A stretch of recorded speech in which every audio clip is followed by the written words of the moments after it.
¿Cómo explicar? ¿Cómo describir un amor tan profundo? Es imposible de medir. Continuamos con nuestro estudio bíblico acerca de la segunda venida de Jesús. Nuestro pasaje que estamos considerando hace 2 semanas se encuentra en Primera de Tesalonicenses, capítulo 5. Vamos a leer de los versículos 6 en adelante. Fue en el versículo 6 donde nos quedamos el jueves pasado. Primera de Tesalonicenses, capítulo 5, versículos 6 al 11. Por tanto, no durmamos como los demás, sino velemos y seamos sobrios, pues los que duermen de noche duermen, y los que se embriagan de noche se embriagan. Pero nosotros, que somos del día, seamos sobrios, habiéndonos vestido con la coraza de fe y de amor, y con la esperanza de salvación como yelmo, porque no nos ha puesto Dios para ira, sino para alcanzar salvación por medio de nuestro Señor Jesucristo, quien murió por nosotros para que ya sea que velemos o que durmamos, vivamos juntamente con Él. Por lo cual, animaos unos a otros y edificaos unos a otros, así como lo hacéis. La iglesia modelo, la iglesia ejemplo de Tesalónica tenía inquietudes acerca de los que duermen, de los que han partido hacia la presencia del Señor, y también tenía inquietudes acerca de la hora, acerca del día en que iba a aparecer, iba a regresar el Señor Jesucristo. En el capítulo 5, lo vemos en el capítulo 5, versículos 1 y 2, Pablo dice, pero acerca de los tiempos y de las ocasiones, no tenéis necesidad, hermano, de que yo os escriba.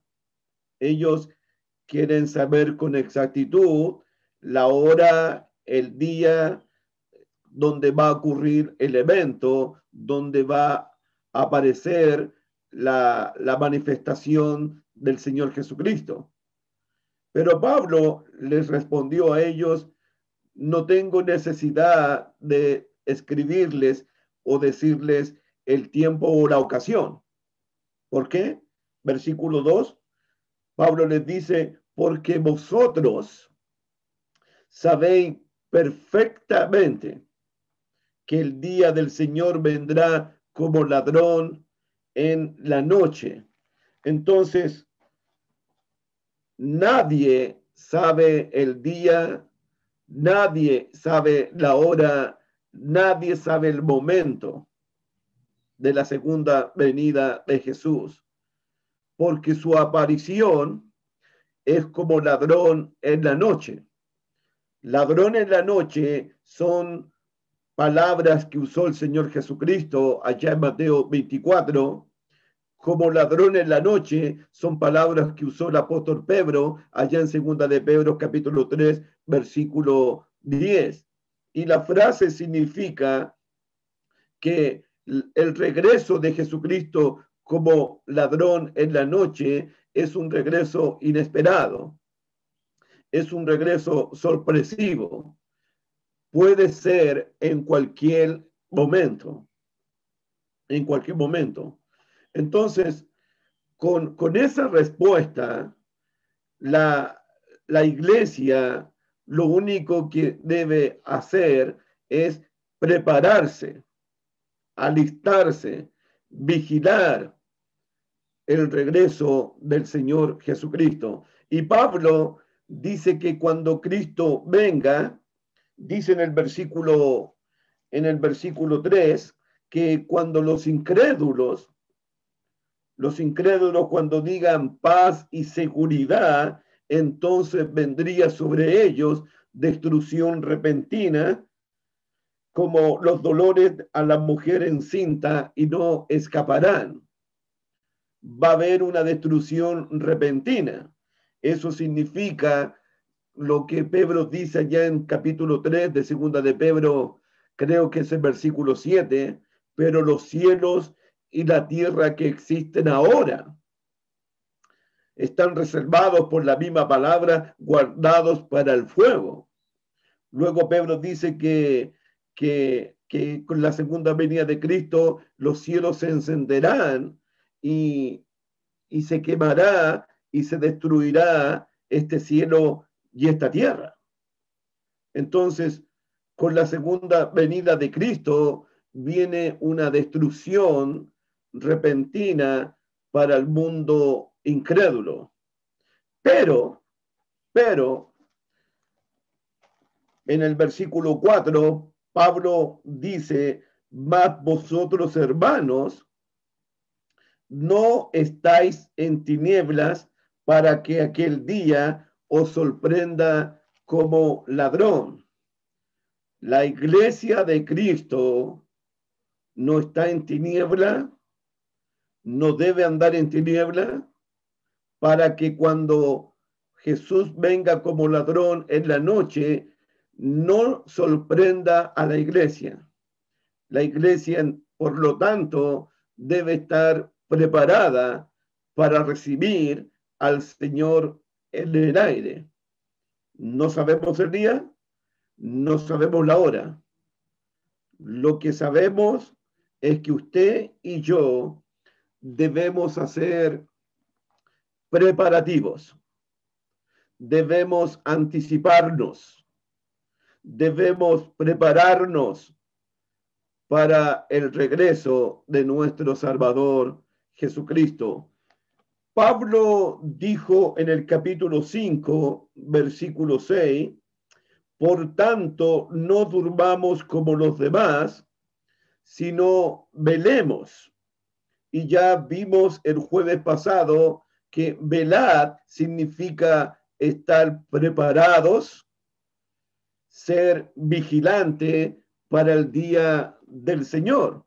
Y recordábamos esa parábola de Jesús allá en Mateo 24, cuando Jesús dijo que si el padre de familia supiese a qué hora el ladrón vendría a minar, a robar, a saquear su casa, ciertamente velaría y no permitiría que saquearan o robaran su casa. Jesús añadió y dijo, por tanto, vosotros también estar preparados, porque no sabéis el día ni la hora en que el Hijo del Hombre ha de venir. Si no velemos, velar significa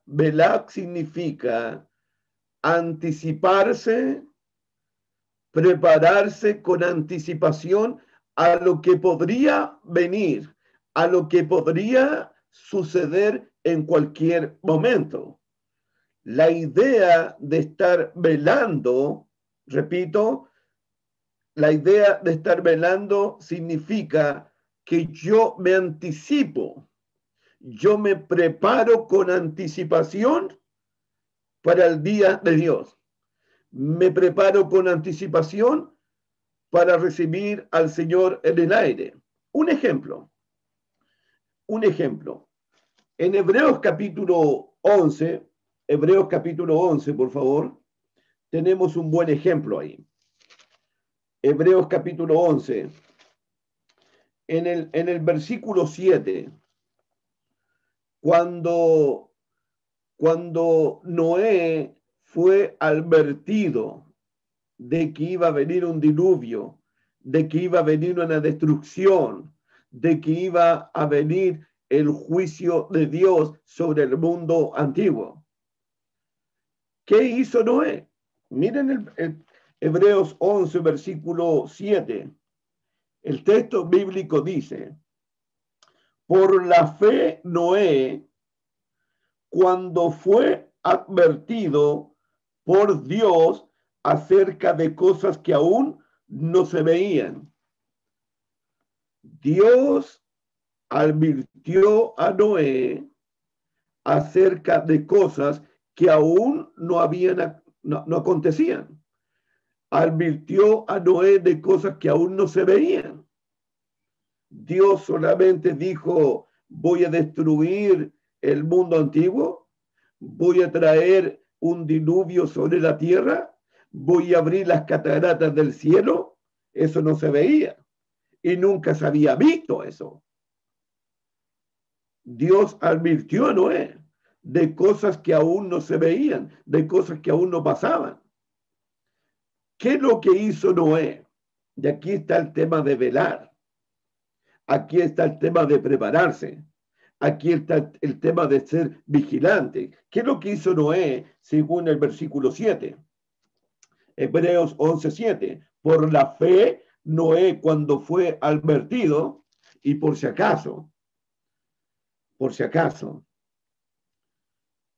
lo que estamos haciendo todos los jueves con el tema de la segunda venida de Cristo, lo que Dios está haciendo contigo, lo que Dios está haciendo conmigo, es advirtiéndonos.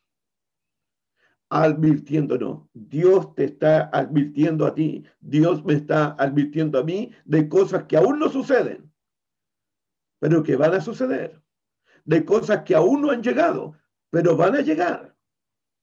Va a llegar el juicio final, va a llegar el Señor Jesucristo, se viene el cielo nuevo y la tierra nueva, se viene la destrucción de este cielo, de esta tierra.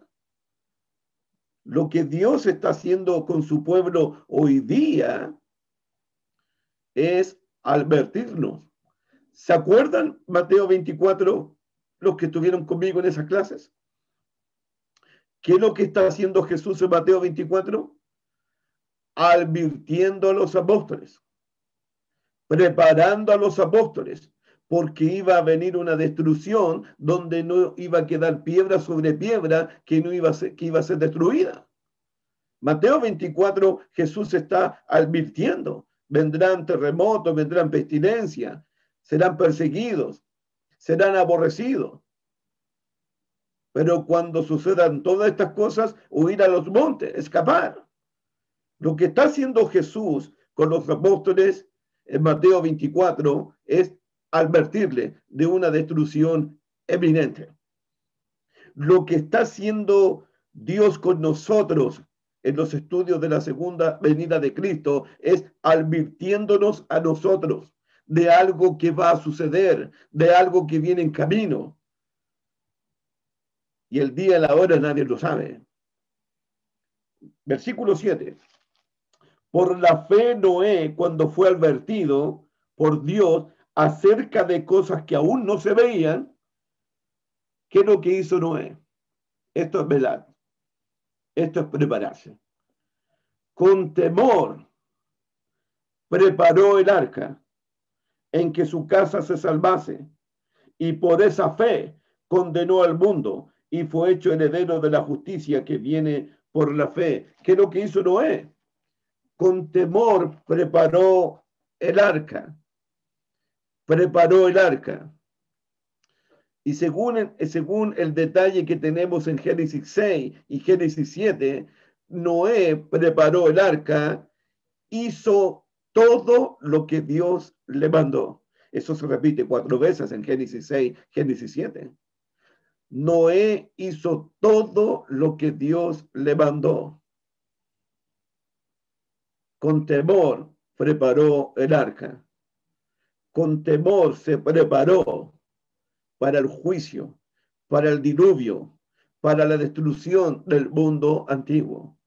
Eso es exactamente lo que Pablo está haciendo con la iglesia en Tesalónica, exactamente con lo que Pedro hizo con las iglesias de Asia, advertirles para que la iglesia pudiera estar velando, preparándose, anticipándose a lo que se viene. Se viene una destrucción repentina. Viene como ladrón en la noche. Aparecerá en cualquier momento. El que ha de venir vendrá.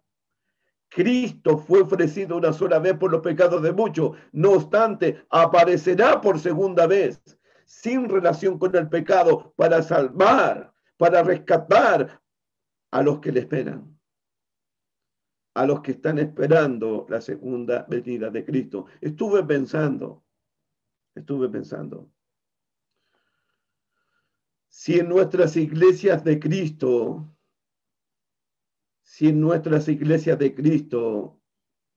se está anunciando la segunda venida de Jesús, si las iglesias de Cristo se están preparando, se están velando para el encuentro con Dios, para recibir al Señor en el aire.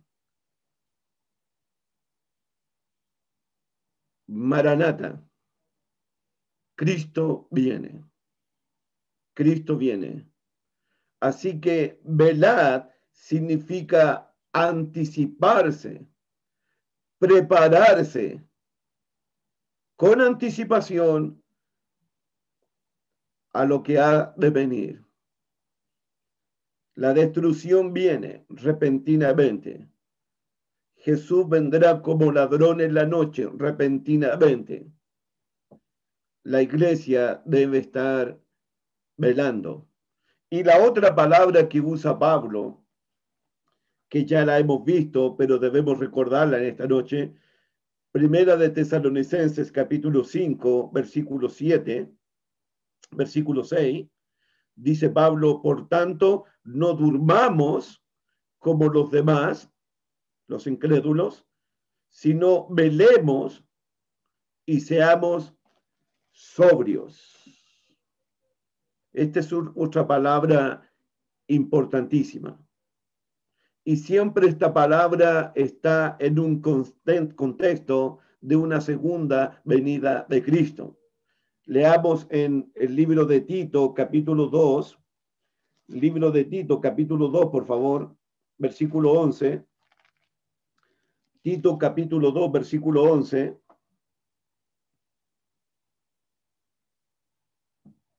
Dice Pablo, Tito 2, verso 11, porque la gracia de Dios se ha manifestado para salvación a todos los hombres, enseñándonos, mira lo que nos enseña la gracia de Dios, enseñándonos a que renunciemos a la impiedad y a los deseos mundanos.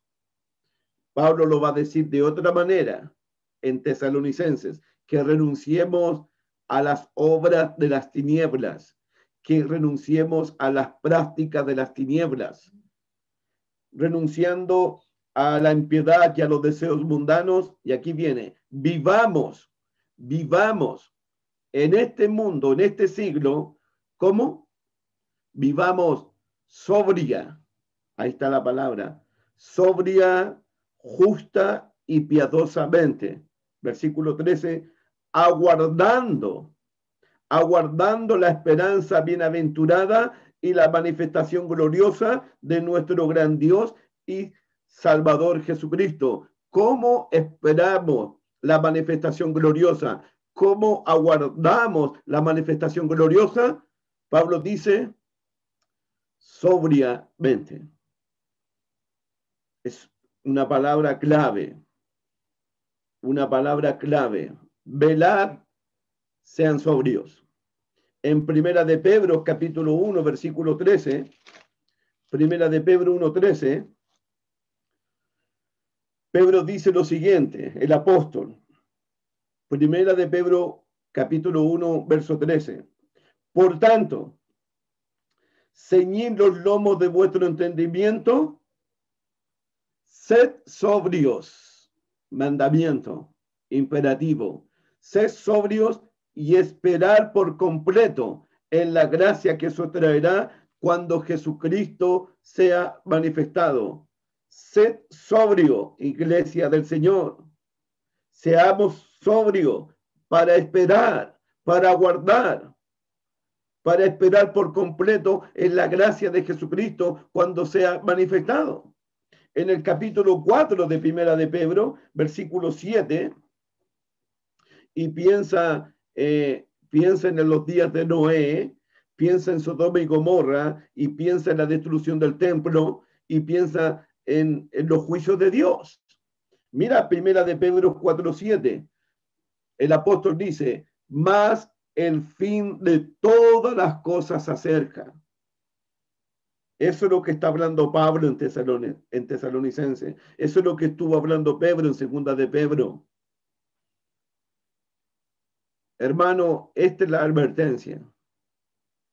Este es el recordatorio que los apóstoles nos hacen.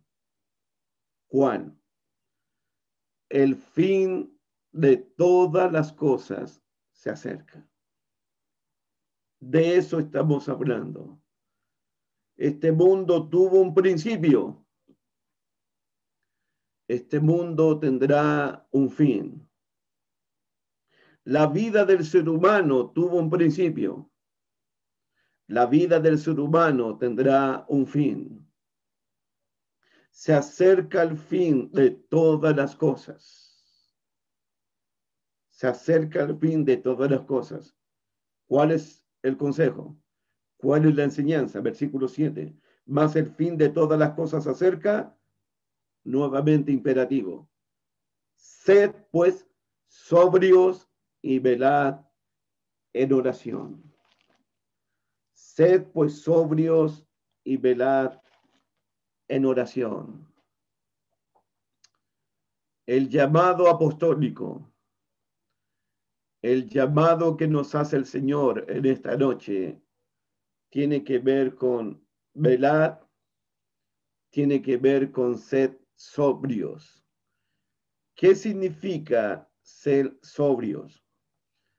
Ser sobrios significa tener una vida moderada, una vida equilibrada.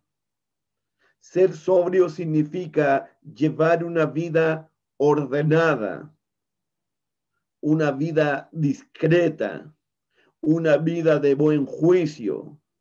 Ser sobrio significa tener los 5 sentidos bien puestos en la mente.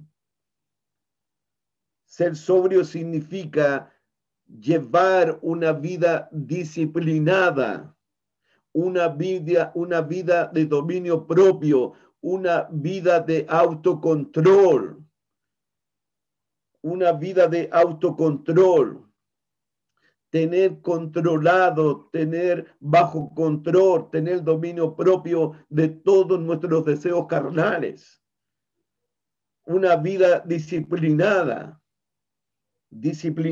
una vida ordenada, una vida discreta, una vida equilibrada, una vida de un sano juicio, de un buen juicio.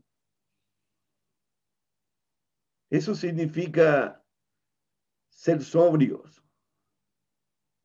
El cristiano tiene que ser un hombre ordenado. Un hombre ordenado para orar, ordenado para estudiar la Biblia, ordenado para trabajar, ordenado para enseñar, ordenado en todos los aspectos de su vida, disciplinado en todos los aspectos de su vida. No tiene que ser una persona desordenada, una persona desequilibrada. Una persona que le dé rienda suelta a todos sus apetitos. No. La sobriedad tiene que ver con llevar una vida de dominio propio, una vida de autocontrol. Repito, una vida de disciplina, una vida de orden. Esa es la sobriedad. Estar en mi sano juicio, que estoy en la presencia de Dios, que el Señor puede venir como ladrón en la noche en cualquier momento, que en cualquier momento viene una destrucción repentina, que en un abrir y un cerrar de ojo mi vida va a ser transformada para recibir al Señor en el aire. Tiene que ver con una preparación anticipada. Yo tengo que ordenar mi vida, disciplinar mi vida, darle autocontrol a mi propia vida. En un mundo de perversión, en un mundo de concupiscencia, en un mundo de oscuridad, en un mundo de libertinaje, en medio de una generación mala y perdida y perversa. Ser sobrios. Tiene que ver con mi vida de moderación. Tiene que ver con una vida ordenada. Una vida discreta, de buen juicio.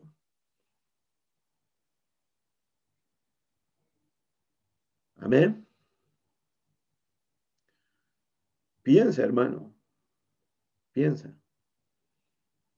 Piensa. Dice el versículo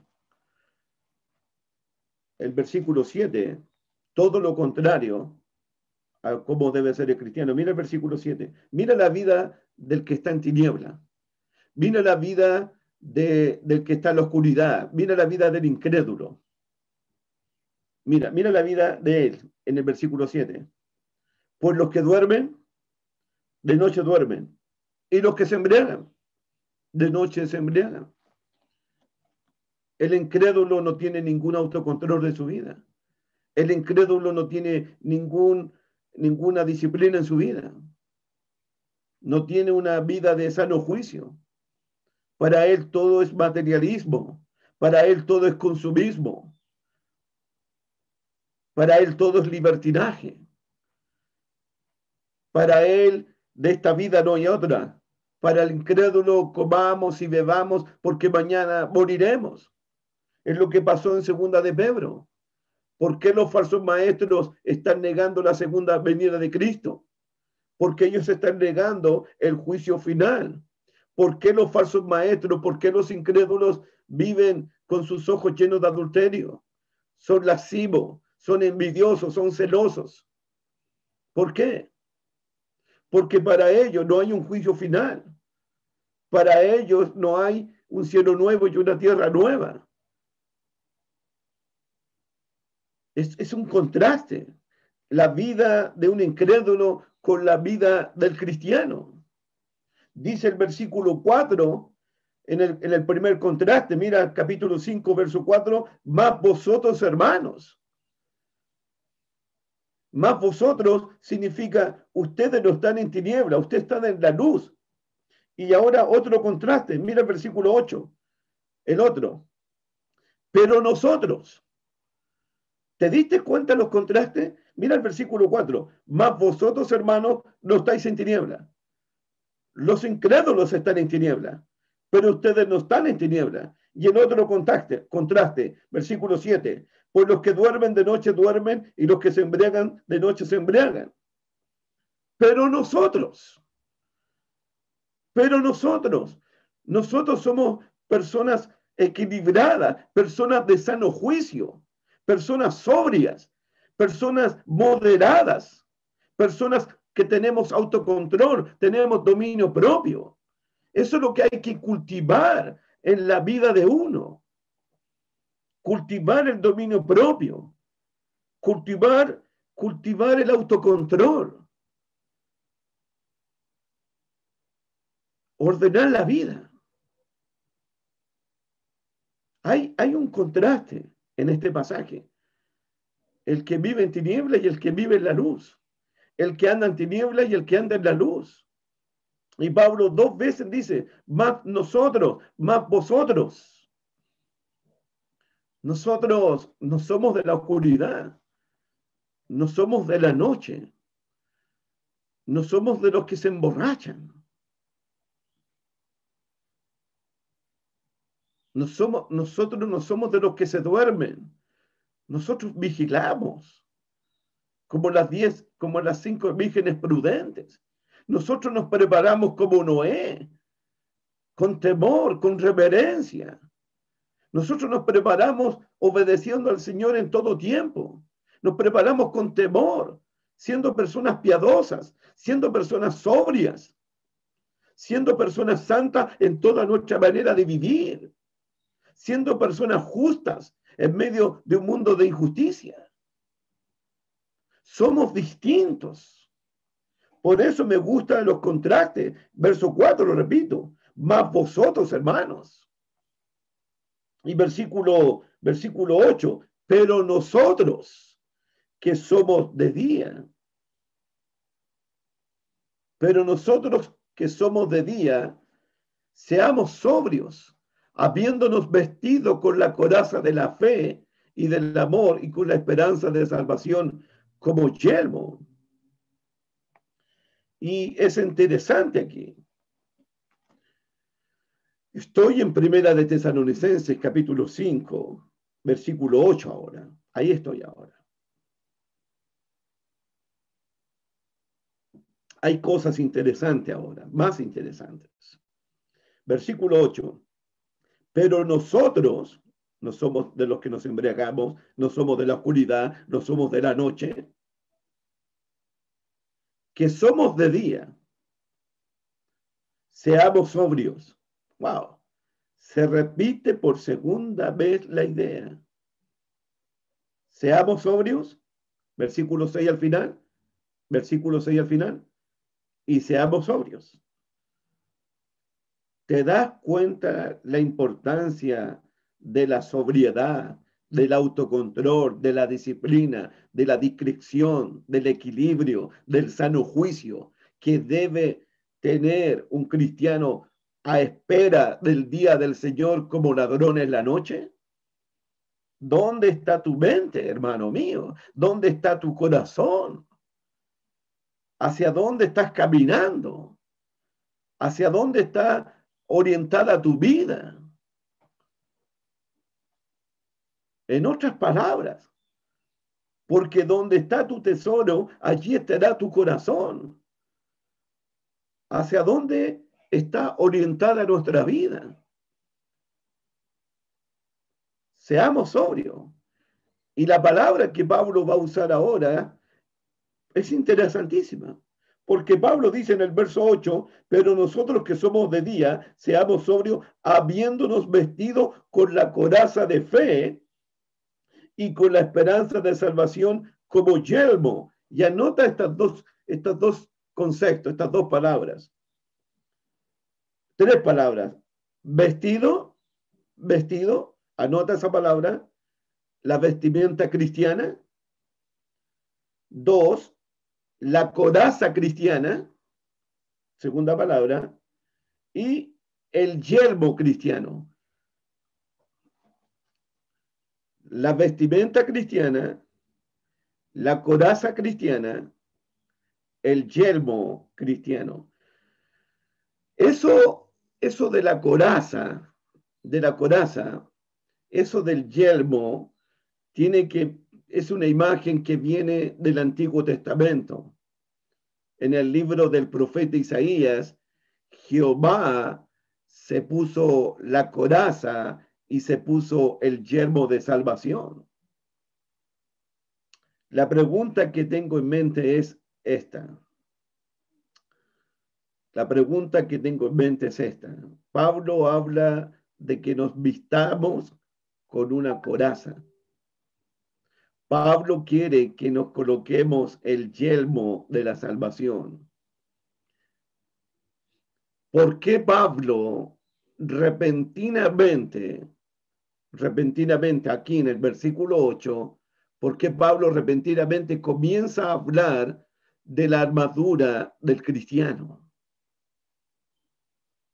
¿Por qué a Pablo se le viene a la mente la armadura del cristiano? Me parece a mí, como estamos hablando de tinieblas y estamos hablando de luz, Pablo está pensando en que el cristiano está en una batalla, en una guerra, en un combate espiritual. Y nosotros tenemos que ser sobrios en esto. Tenemos que tener un sano juicio en esto. Nosotros nos encontramos realmente batallando contra las tinieblas, batallando contra los deseos carnales, batallando contra las pruebas, batallando contra las tentaciones, batallando contra los enemigos. Y para esto nosotros necesitamos tener las armaduras de Dios. Por supuesto, no voy a hacer un estudio de Efesios capítulo 6, donde menciona Pablo la armadura de Dios, la armadura del cristiano. Para Pablo, la vida cristiana es una batalla, es un campo de batalla, es una guerra espiritual, es una lucha espiritual. Pablo en Corintio, Pablo en Roma, Pablo en Efesio, Pablo en Timoteo, habló de luchas, habló de combates, habló de guerras espirituales, habló de batallas espirituales que se levantan contra el conocimiento de Dios, que se levantan contra la iglesia del Señor. Pablo muchas veces usó la imagen del soldado, un soldado que siempre está preparado para la guerra, un soldado que siempre está preparado para la batalla espiritual. Lo que Pablo tiene en mente a espera del día del Señor, a espera del día de Dios. Lo que Pablo tiene en mente es que no solamente tienes que prepararte para recibir al Señor en el aire, sino que tienes que estar siempre preparado para las batallas que se te vienen, para las guerras que se te vienen, para los combates que se te vienen. De hecho, hoy día mismo estoy seguro que estás batallando con algo, que estás luchando con algo, que estás en guerra contra algo, porque somos soldados de Jesucristo, somos del ejército del Señor de los ejércitos. Por eso Pablo en el libro de Efesios, fortaleceos en el Señor, fortaleceos en el poder de su fuerza, porque no tenemos lucha, no tenemos batallas, no tenemos guerra contra carne ni sangre, sino contra principados, contra potestades, contra gobernadores de las tinieblas de maldad en las regiones celestes. Estamos luchando contra principados, contra potestades, contra gobernadores. La batalla es fuerte, hermano mío. La guerra espiritual es real. La oposición es real. Y nosotros tenemos que fortalecernos en el Señor y en el poder de su fuerza. Pero tenemos que protegernos de las tinieblas, tenemos que protegernos de los ataques del enemigo con las armaduras de Dios. Las armaduras de Dios. Los cristianos debemos estar preparados para la batalla que sea, el combate que sea, la guerra espiritual que sea, la lucha que sea. Tenemos que estar preparados. Las tinieblas quieren penetrar en tu alma. Las tinieblas quieren entrar a tu vida. Tenemos que protegernos. Pablo dice, versículo 8 estoy, habiéndonos vestido con la coraza de fe y del amor y con la esperanza de salvación como yelmo. Si anotaste la palabra vestirse, coraza y yelmo, ahora nota estas palabras, porque nosotros en esta noche tenemos que vestirnos sobriamente, pero aquí en el verso 8 dice, colócate la coraza de fe, la coraza de la fe, colócate la coraza del amor y colócate como yelmo la esperanza de salvación. 3 virtudes de un cristiano: la fe, el amor y la esperanza. Habiéndonos vestido con la coraza de la fe y del amor. Recuerda que la coraza protegía el pecho, los hombros y la espada del soldado romano. La coraza es más o menos como el chaleco antibalas que usa la policía en el día de hoy. Algo que protege su pecho, protege sus hombros. En el caso de los romanos, protegía también la espada. Los cristianos debemos colocarnos esta protección, esta coraza. Y es muy probable, y estoy seguro, que Pablo tiene en mente a un vigilante, a un centinela, a un soldado que está en pie, pero está en pie de guerra, está en pie de combate, está en pie de lucha, que en cualquier momento entra al campo de batalla, en cualquier momento comienza la guerra. Esa es la idea de ser como un centinela, como una atalaya, como un vigilante. Ese soldado que está preparado para tiempos de guerra y está preparado para tiempos de paz, pero siempre está preparado, siempre. Porque en cualquier momento se levanta el enemigo. En cualquier momento se levanta el enemigo para destruirte. Entonces, uno tiene que vestirse. Uno tiene que colocarse la coraza de la fe, la coraza del amor.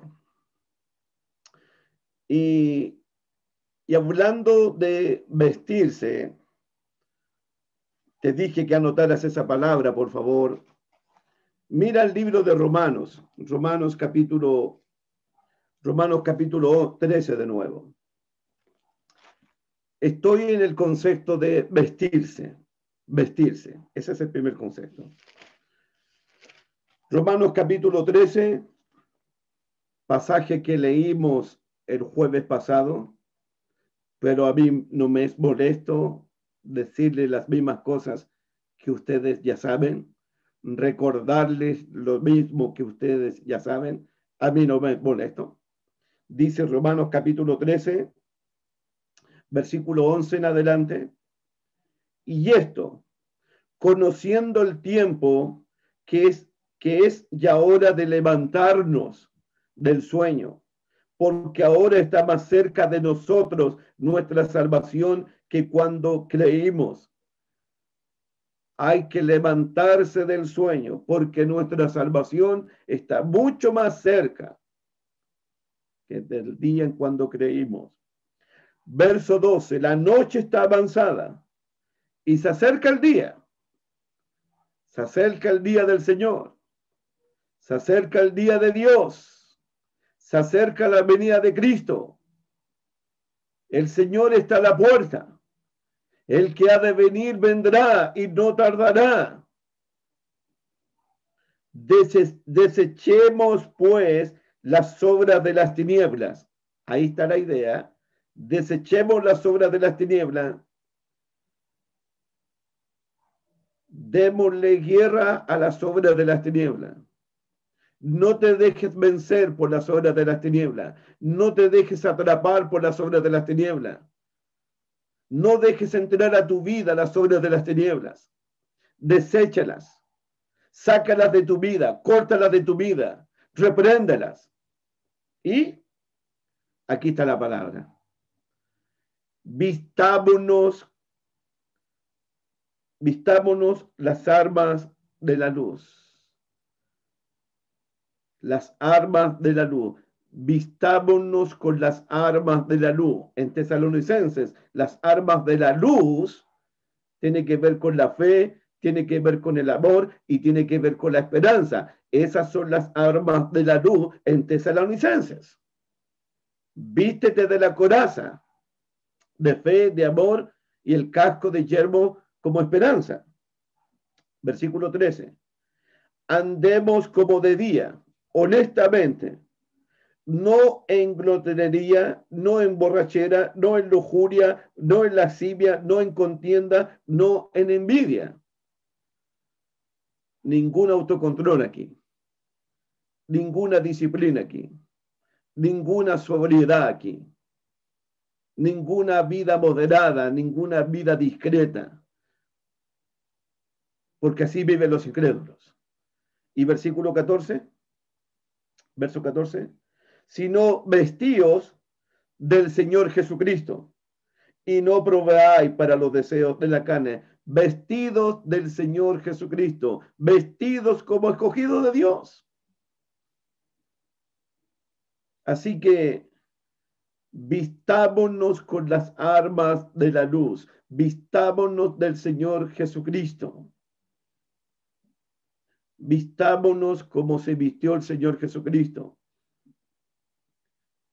Jesús se vistió de amor.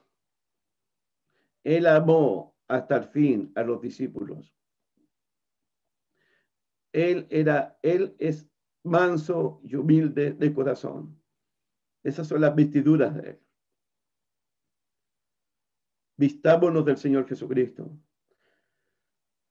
Volvamos a Tesalonicenses, por favor. Capítulo 5, versículo 8. Primera de Tesalonicenses, capítulo 5, versículo 8. Pero nosotros que somos de día, seamos sobrios, habiéndonos vestido con la coraza de fe y de amor y con la esperanza de salvación como yelmo. Aquí están las tres virtudes de los tesalonicenses. Los tesalonicenses se caracterizaban por su fe, se caracterizaban por su amor y se caracterizaban por la esperanza viva en el regreso del Señor Jesucristo. Mira Primera de Tesalonicenses capítulo 1, versículo 3. Primera de Tesalonicenses capítulo 1, versículo 3. Pablo dice, acordándonos sin cesar delante de Dios, del Dios y Padre, voy a leer de nuevo, acordándonos sin cesar delante del Dios y Padre nuestro de la obra de vuestra fe, ahí está, la obra de vuestra fe, del trabajo de vuestro amor, ahí está la segunda,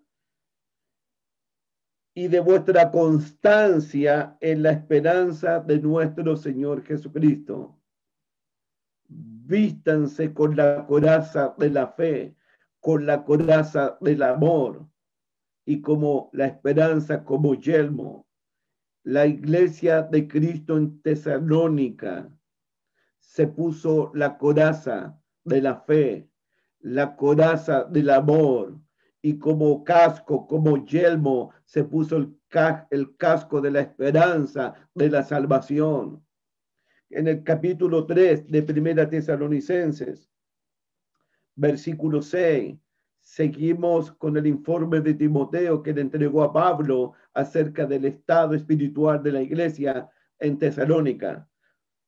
La Biblia dice aquí, Primera de Tesalonicenses capítulo 3, verso 6, pero cuando Timoteo, dice Pablo, pero cuando Timoteo volvió de vosotros a nosotros y nos dio buenas noticias, ¿de qué? ¿De qué Timoteo le dio buenas noticias a Pablo? De vuestra fe, de vuestro amor, y que siempre nos recordáis con cariño, deseando vernos como también nosotros a vosotros. Y nos dio buena noticia de vuestra fe, nos dio buena noticia de vuestro amor.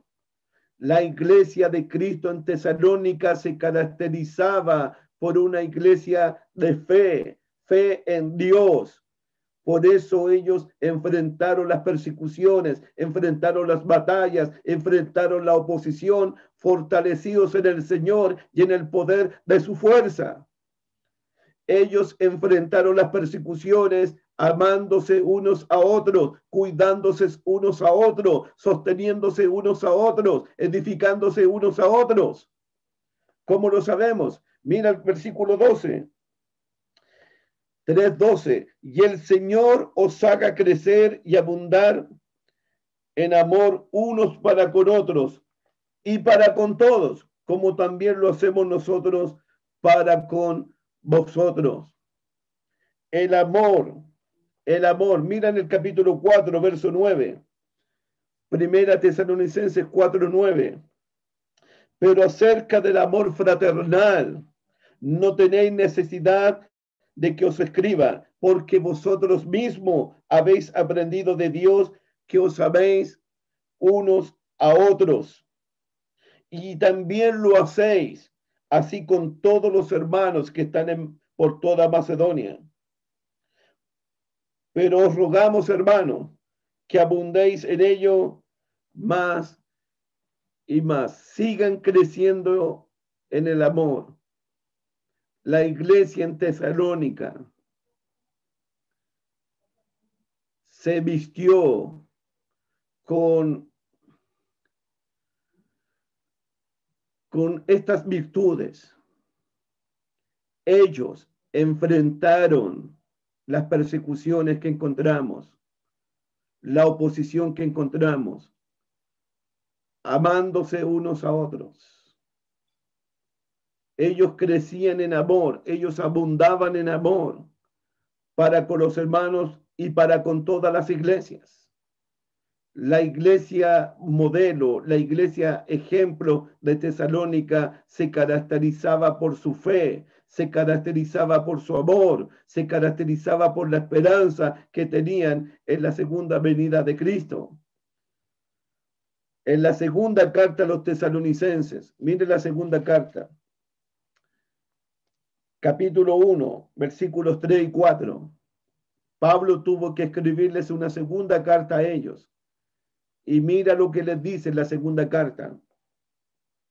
Debemos siempre dar gracias a Dios por vosotros, hermanos, como es digno, por cuanto vuestra fe va creciendo. La fe de ustedes va en aumento, la fe de ustedes va creciendo en medio de la persecución, en medio de la oposición. Y el amor de todos y cada uno de vosotros abunda para con los demás. Abundaba el amor en ellos. Sobreabundaba el amor en ellos. Como estos hombres, estos hermanos estaban llenos del Espíritu. Porque el Espíritu es el que produce fe. El Espíritu es el que produce amor. El Espíritu es el que produce esperanza. Ellos abundaban. Versículo 4. Tanto que nosotros mismos nos gloriamos de vosotros en las iglesias de Dios, por vuestra paciencia, por vuestra fe en todas vuestras persecuciones y tribulaciones que soportáis. Ustedes están soportando las tribulaciones, ustedes soportan las pruebas, ustedes soportan las batallas. La iglesia en Tesalónica aumentaba en fe, crecía en fe. La iglesia en Tesalónica aumentaba en amor los unos para con los otros. Y la iglesia en Tesalónica crecía en la esperanza de la segunda venida de Cristo. Ellos soportaron las pruebas. Ellos soportaron la oposición. Ellos se encontraban en batallas espirituales, en guerra espiritual, en una lucha espiritual. Y Pablo les dice en el capítulo 5 de Primera Tesalonicenses, versículo 8, pero nosotros que somos del día, seamos sobrios, habiéndonos vestido con la coraza de la fe. La coraza de la fe. Recuerda que en Efesios capítulo 6, la coraza de la fe es para apagar, es para extinguir todos los dardos del fuego del maligno. Todos los dardos del fuego del maligno rebotaban en estos cristianos, porque estos cristianos tenían la coraza de la fe. la fe en el Dios Todopoderoso, la fe en el Señor Jesucristo.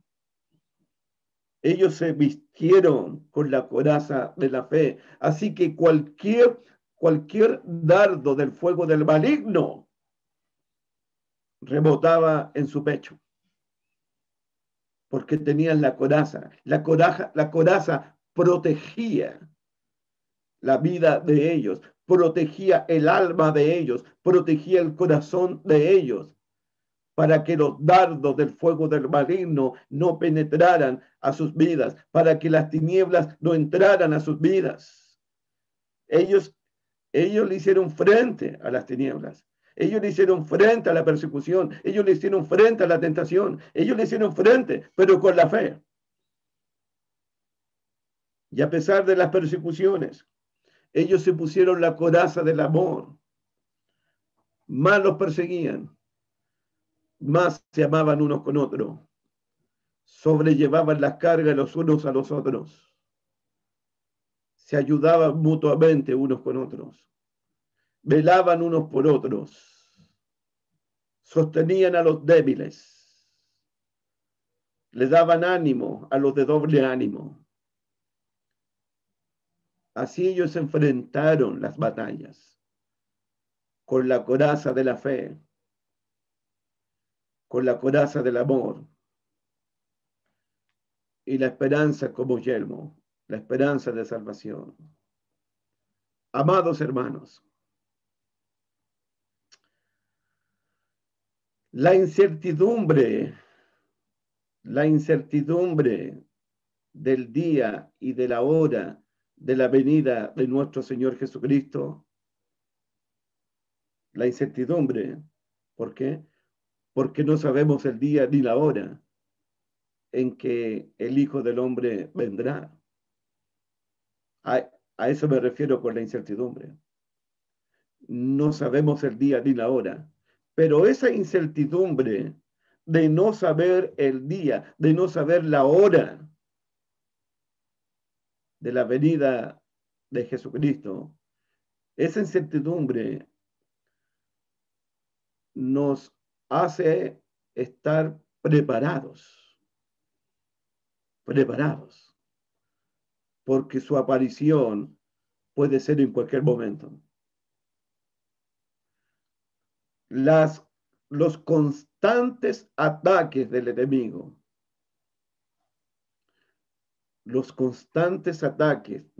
del enemigo nos hacen estar siempre vigilantes, como centinelas, como soldados, como guerreros del Señor para el regreso de nuestro Señor Jesucristo. ¿Se acuerdan allá en Pedro? Ser sobrios y velad, porque vuestro adversario, el diablo, anda como león rugiente buscando a quien devorar. Eso hace que yo me prepare más para la batalla, que sea un soldado para la batalla, que esté vigilando para la batalla, que sea sobrio. Eso significa entonces, que la incertidumbre de la venida de Jesucristo nos hace vigilar todo el tiempo, nos hace estar preparados todo el tiempo. Y los constantes ataques del diablo, de los principados, de las potestades, de las tinieblas, también nos hacen estar preparados todo el tiempo. Entonces, el cristiano tiene que prepararse, tiene que ser vigilante, tiene que ser un centinela, tiene que ser un soldado, listo para la batalla, listo para la guerra espiritual, listo para entrar en combate, pero también tiene que estar preparado, porque no sabe el día, porque no sabe la hora en que el Hijo del Hombre ha de venir. Nos preparamos, hermanos míos. Continuamos, si Dios lo permite, el próximo jueves. Y que Dios me los bendiga. Como saben, los quiero mucho y los tengo en mi corazón a cada uno de ustedes. Buenas noches. Busca primero